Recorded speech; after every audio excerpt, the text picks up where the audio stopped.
करने के लिए 1925 में विजयादशमी के दिन एक संगठन स्थापित होता है और वो बोलते हैं, डॉक्टर हेडगेवार कहते हैं कि आज से हम सब मिल करके संघ प्रारंभ कर रहे हैं और यह संपूर्ण हिंदू समाज का संगठन होगा।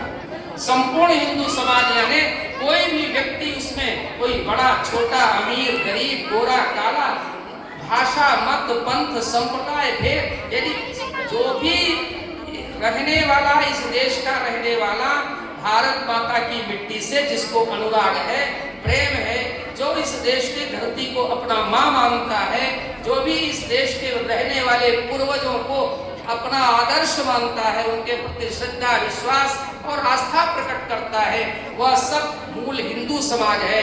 और इस संपूर्ण हिंदू समाज का ये संगठन होगा और उस संगठन की यात्रा व्यक्ति निर्माण से प्रारंभ हुई और राष्ट्र निर्माण तक मैं जब कहता हूँ तो हम विचार करते हैं कि ऐसे उस संघ यात्रा अनेक प्रकार के कष्ट भी आए, यात्रा आबाद चलती रही, लेकिन अनेक प्रकार के संघर्षों से पार पाते हुए और 100 वर्ष जब पूरे हुए तो हिंदू समाज के लोगों ने भी, समाज के सर्व लोगों ने संघ को समर्थन किया और उस समर्थन के आधार पर एक नए कुछ आयाम भी संघ के द्वारा स्थापित हुए। समाज जागरण का कार्य हुआ, समाज को जागृत करते हुए एक हम सबों के सम्मुख अभी ताजा उदाहरण है कि 500 वर्षों की एक गुलामी का प्रतीक, 500 वर्षों की एक ऐसा ढांचा जो हमारे सबके लिए बहुत ही चिंता का विषय रहा था, ऐसे उस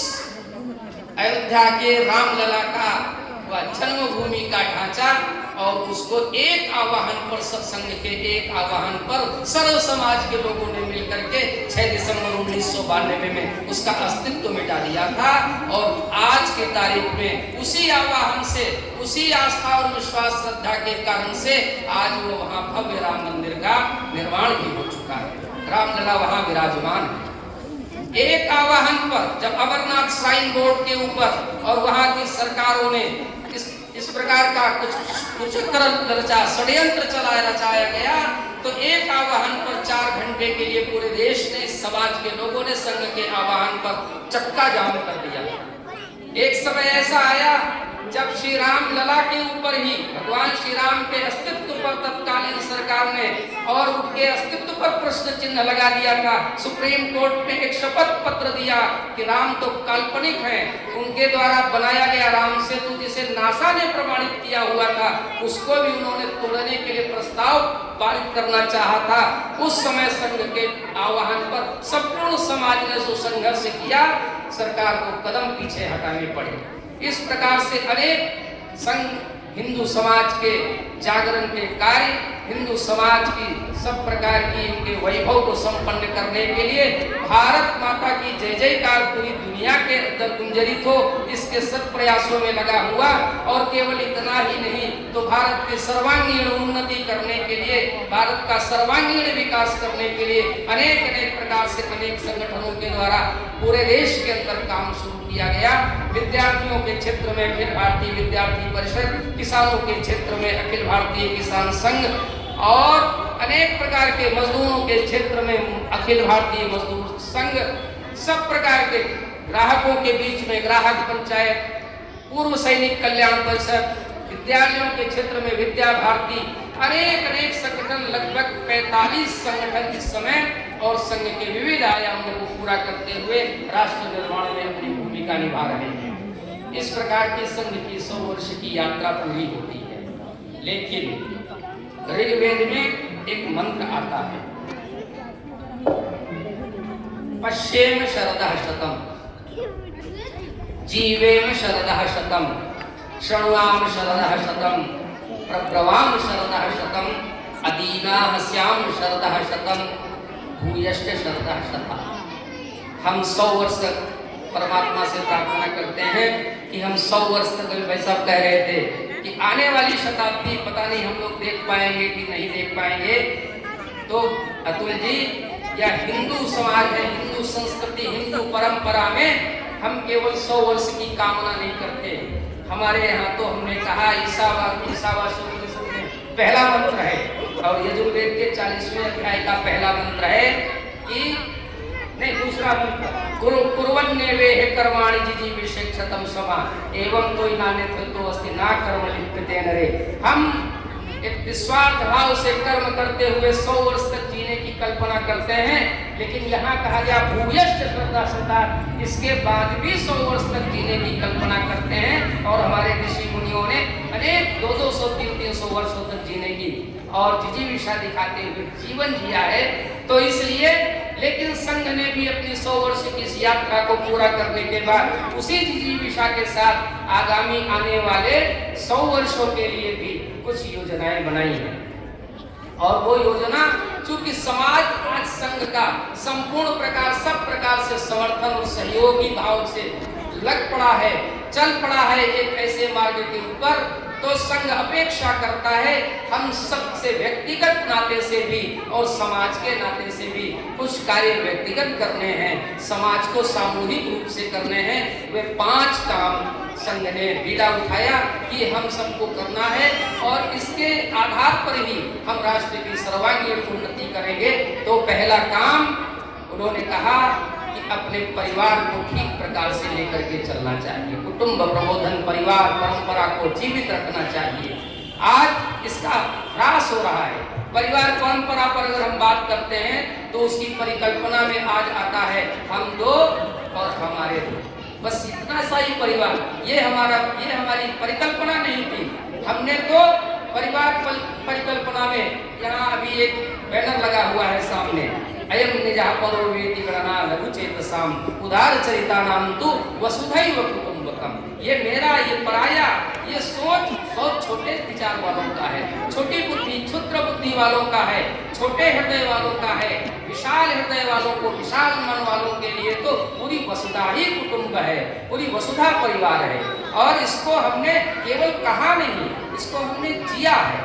हमने जिस धरती में हमें पोषणीय तत्व दिए, जिस धरती से हमने सब प्रकार के अन्न फल पुष्प ऐसे उगा करके, जल उगा करके जीवनीय पोषणीय तत्वों को प्राप्त किया, उस धरती के प्रति उपकार व्यक्त करते हुए हमने उस धरती को माता कहा। माता भूमि पुत्रो हम प्रतिज्ञा, ये धरती हमारी माँ, हम इसके पुत्र हैं। जिस गाय ने हमको पोषणीय दूध दिया उसको हमने माँ कहा। जिस नदी ने हमको जल दिया, जिस सब प्रकार के जीवनी तत्व उससे हमने प्राप्त किए, उस नदी को भी हमने माँ कहा। केवल नदी जल, हमने पेड़ों में भगवान के दर्शन किए। हम जो पीपल का वृक्ष हमें ऑक्सीजन देता है, जो नीम का पौधा हमें ऑक्सीजन देता है, उन सब में हमने किसी में ब्रह्म के दर्शन किए, किसी में भगवान के दर्शन किए, तो किसी में देवी के दर्शन किए। और इतना ही नहीं, केवल मनुष्यों में भी हमने सबसे संबंध बना करके रखे। परिवार माने हमारे नाना, हमारे काका, हमारे फूफा, हमारे चाचा, ताऊ, मामा, मामी, बहन आदि अनेक प्रकार के संबंध हमने बना करके रखे। और केवल इतना ही नहीं, तो हमने पशुओं से भी संबंध बनाए। बिल्ली को हमने मौसी कहा, वो कोई मौसी अपनी, बंदर को, छोटे बच्चे गीत गाते, बंदर मामा पहन पजामा, वो बंदर को भी हमने मामा कह दिया। और अपनी माताएं बैठी हुई हैं, बच्चों को लोरी सुनाती हैं, हजारों किलोमीटर दूर चंद्रमा को कहती चंदा मामा गुड़ के पुए पकाए गुड़ के। इस प्रकार से जड़ से लेकर के चेतन तक हमने सबसे संबंध बना कर रखे। ये हमारी परिवार परंपरा है। आज उस परिवार परंपरा का कहीं न कहीं ह्रास हो रहा है। ये चिंतन का विषय है, चिंता का विषय है। इस ओर हमारी दृष्टि जानी चाहिए। और इसलिए उसके लिए पूर्व वक्ता बहन नीलम जी ने कहा था कि हमको परिवार में सप्ताह में एक बार कम से कम समस्त पूरे परिवार के साथ मिल बैठ करके कोई न कोई मांगलिक कार्य करने चाहिए। परिवार की और कोई बात भले न करनी ही नहीं चाहिए। उस मांगलिक कार्य में कुछ भजन हो, कीर्तन हो, मंगल कार्य हो, सब प्रकार। और भोजन साथ में एक साथ बैठ करके भोजन शयन केल लड़िकाई जन्मे संग संगत सब भाई, सब एक साथ भोजन अगर होने लगे एक सप्ताह में एक बार बैठ करके, तो परिवार परंपरा धीरे धीरे सुदृढ़ होती चली चलेगी। और इस परंपरा को मजबूत करने के बाद ही आज एक बड़ा चुनौती आ रही है, डेमोग्राफिक जो चेंजिंग आ रही है, ये सबके लिए चिंता का विषय होना चाहिए। हिंदू घट रहे हैं जगह जगह। बांग्लादेश और पाकिस्तान की बात तो वो छोड़ ही दीजिए, वहाँ तो अत्याचार की पराकाष्ठा है। ये हमारे लिए चिंता का विषय है और इस पर हमको विचार करना चाहिए। इसलिए परिवार परंपरा अपनी ठीक प्रकार से चले, इसकी चिंता करनी चाहिए और इस परिवार परंपरा को ठीक करते हुए समाज के वो वंचित लोग, वे जिनको हमने अस्पृश्य मान लिया है, जिनको हम पसंद नहीं करते उनके साथ बैठना, वो हमारी समाज की कमजोर पड़ी है। जब हम संपूर्ण हिंदू समाज की बात करते हैं और शत्रु भी सदैव कमजोर कड़ी के ऊपर ही प्रहार करता है, इसलिए कोई कमजोर कड़ी छूटने न पाए, कोई ऊंचा नीचा है नहीं, कोई स्पर्श नहीं है।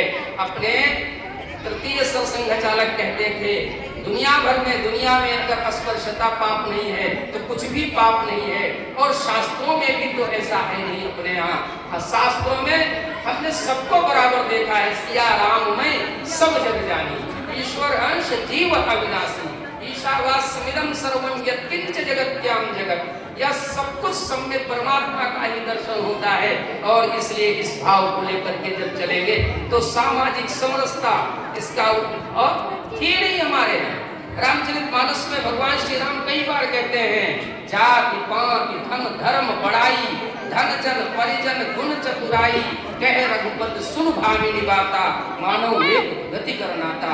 न मुझे जाति न पाति, पाति माने कौन सी पंक्ति के आप बैठे हैं, आप कोई अच्छे विधायक हैं, आप कोई अच्छे प्रधानमंत्री हैं, आप अमुक हैं, किस कैटेगरी के हैं, वो कैटेगरी हमें नहीं चाहिए। कौन से जाति, कौन से कुल, परंपरा, वंश, कुछ भी नहीं चाहिए। हमको तो केवल कह रघुपति सुन भामिनी बाता, मानव एक भगति करनाता। मैं तो केवल भक्ति को प्रधानता देता हूँ। ये बातें हमारे यहाँ रही, इसलिए सामाजिक समरसता की बात लेकर के चलने से समाज की कमजोर कड़ी को ठीक करते हुए चलना है। और तीसरी बात स्व का बोध। ये जो आज हम अपने स्वत्व को भूलते चले जा रहे हैं, यह अपना स्वत्व क्या है? यह हिंदुत्व ही अपना स्वत्व है। इसको ही किसी ने सनातन कहा, किसी ने आर्य कहा। यह हमारी श्रेष्ठ परंपरा ही तो हमारा स्वत्व है। आज उसका कहीं न कहीं अभाव दिखता है और इसलिए स्वत्व के लिए 6 बातें मैं कहता हूँ। स्व के लिए स्वभाषा, स्वभूषा, 2 बातें। पहली बात है स्वभाषा। हमें अपनी भाषा पर गर्व होना चाहिए। आप अपने बच्चों को पढ़ाइए, अंग्रेजी पढ़ाइए, जो भी लैटिन, जर्मनी, फ्रांस, जो पढ़ाना पढ़ाइए, लेकिन भाषा अपनी होनी चाहिए। अपनी भाषा में जो आनंद है, निज भाषा उन्नति है, सब उन्नति को मूल, हरिश्चंद्र कहते थे, भारतेंदु हरिश्चंद्र। अपनी भाषा में उन्नति होती है। और एक घटना बताता हूँ, रामचरितमानस में का गरुड़ को मोह हो गया। गरुड़ मोहित हो गए कि मैं तो बहुत, राम जी कैसे हैं, इनको तो हमने ये पास में बंध गए, नाग पास में हमने जाकर के इनका पास मुक्त किया, ये भगवान कैसे हो सकते हैं। तो गए नारद जी के पास, क्या किया जाए, हमको तो समझ में नहीं आता। तो नारद ने कहा कि जाओ कथा सुनो। कथा किससे सुनी जाए? तो नारद जी ने कहा कि देखो तुम पक्षी हो, इसलिए तुम काकभुसुंडी से कथा सुनो। वो पक्षी है, तुम भी पक्षी हो, उसकी भाषा में कही हुई कथा तुम्हारी समझ में आएगी। इसलिए खग जाने खग ही की भाषा, अपनी भाषा में कही हुई बात ठीक प्रकार से पल्ले पड़ती है। इसलिए अपनी भाषा पर हमें अभिमान होना चाहिए, स्वभाषा। और स्वभूषा, वेश अपना होना चाहिए। आज वेश के प्रति हमारी जो गड़बड़ियां चल रही हैं, मैं तो निवेदन करता हूं कि अपने हर मांगलिक अवसरों पर रोज आप पैंट शर्ट कोट टाई जो पहनना पहनिए, लेकिन कभी घर में अगर मांगलिक अवसर है, कोई कथा पूजन है, किसी प्रकार का ऐसा जन्मदिन महोत्सव है, उसमें धोती और कुर्ता अपना जो है वो धोती जरूर से जरूर पहने। धोती का अपना एक अलग आनंद है। धोती लोग कई प्रकार से बांध लेते हैं, पैंट दूसरी प्रकार से नहीं पहनी जा सकती, इसलिए धोती पहनिए। ये भाषा भूषा। और माताओं से भी मेरा निवेदन है कि जरा इस ओर भी ध्यान देना चाहिए कि हमारा वेश किस प्रकार से आज होने जा रहा है। ये चिंता का विषय है और इसके कारण से अनेक प्रकार की विकृतियां समाज में हो रही हैं। इसलिए स्वभाषा, स्वभूषा, स्वभोजन और स्वभजन। भोजन अपना, अनेक प्रकार आज भोजन की तो बड़ी दुर्दशा है। चाउमीन, बर्गर, पिज्जा, अमुक अमुक, ये भोजन अपना नहीं था। अपना भोजन तो पौष्टिक और ऋतु अनुरूप भोजन था, और ईश्वर ने हमको ऋतु के अनुरूप भोजन दिया। आजकल सर्दियां हैं, आप देखिए शकरकंदी आ रही भून के खाने की, आलू आ रहा भून के खाने के, यानी गर्मी से गर्म चीजें। और अभी थोड़े दिनों बाद गर्मी आएगी तो खरबूजा, तरबूज, खीरा, ककड़ी, सब में पानी यानी जलीय अंश की आवश्यकता ज्यादा। इसलिए इस प्रकार की सब प्रकार का भोजन हमें ऋतु अनुरूप उपलब्ध है, लेकिन हम किधर भाग रहे हैं। और इसी के कारण से आज जो अनेक 35 से और 50 वर्ष के बीच जो हार्ट अटैक हो रहे हैं, इसका मूल कारण यह है कि भोजन में अजीनोमोटो और सोडियम का जो प्रयोग हो रहा है, ये नसों को ब्लॉक करता है। ये मूल कारण है, इसको हम समझना चाहिए। इसलिए अपना भोजन और अपना भजन, भजनों की तो बड़ी दुर्दशा। आज यहाँ मंच से देखिए सुंदर भजन बच्चों ने गाया, लेकिन भजन कैसे कैसे चलते हैं, आपको एक छोटे से उदाहरण देता हूँ कि अभी कांवड़ यात्रा निकली तो भजन चल रहा था, वो गणेश की मम्मी, वो गणेश के पापा, हमसे भांग पिसाई। किस दिशा में हम लोग ले जाना चाहते हैं, कैसा संदेश देना चाहते हैं। वो पार्वती, वो माँ गौरी, जिसने अपने पति का अपने पिता के घर में अपमान सहन न करने के कारण से सशरीर यज्ञ कुंड में कूद करके आत्माहुति कर देती है, वो पार्वती को कहती है हमसे भांग पिसाई। कैसी अवज्ञा का हम क्या संदेश देना चाहते समाज में। भजन चलता है, मनिहारी का वेश बनाया, श्याम चूड़ी बेचने आया, श्याम चूड़ी बेचने आया।